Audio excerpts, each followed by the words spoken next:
Kumusta na kapatid? Sa nangyayari sa mundong ito, minsan mapapasabi ka na lang na ang sarap maging bata, pwede bang maging bata na lang uli ako?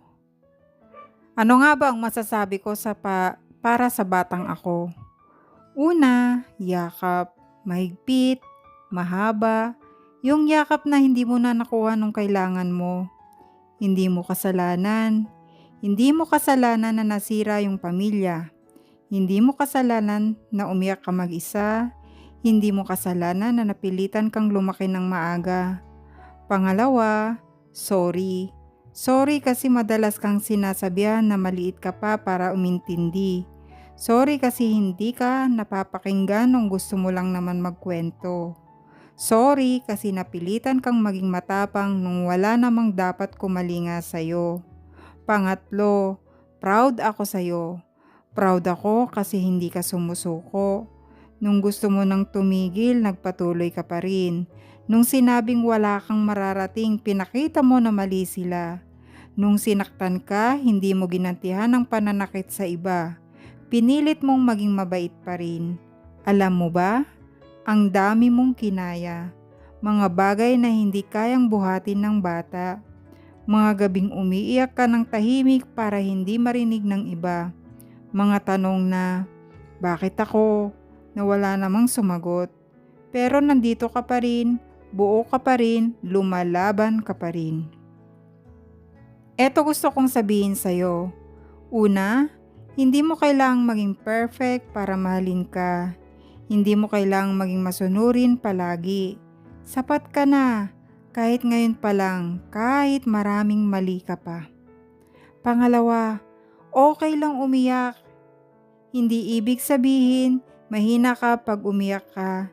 Ibig sabihin nun, tao ka at pagod ka na. Umiyak ka, tapos punasan mo luha mo.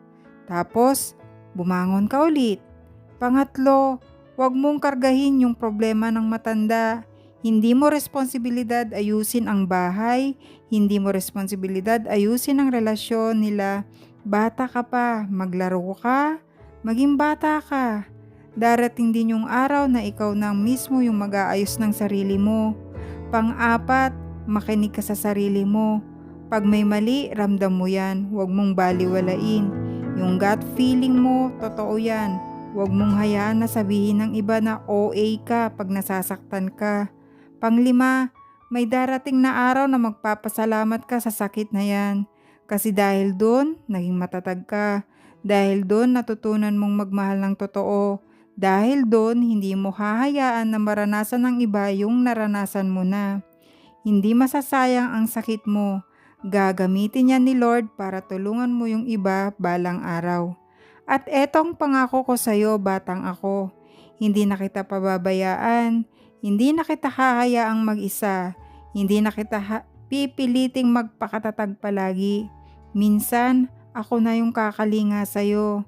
Kaya pag pagod ka na, sabihin mo lang, pagod na ako at hihintayin kita. Yakapin kita, tapos sasabihin ko, okay lang, magpahinga ka muna, andito ako.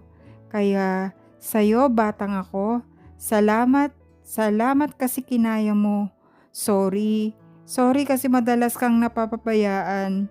Mahal kita kahit maraming pagkakamali ka pa. At proud ako kasi naging ikaw ka.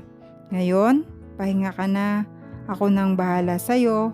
Hindi ka na mag-iisa. Ikaw, anong gusto mong sabihin sa batang ikaw? Basta, kung ano mang pagsubok ang pagdaanan mo, lagi mong iisipin, kaya mo yan. Malalabanan mo yan, basta manalig ka sa Panginoon at mag-thank you Lord palagi.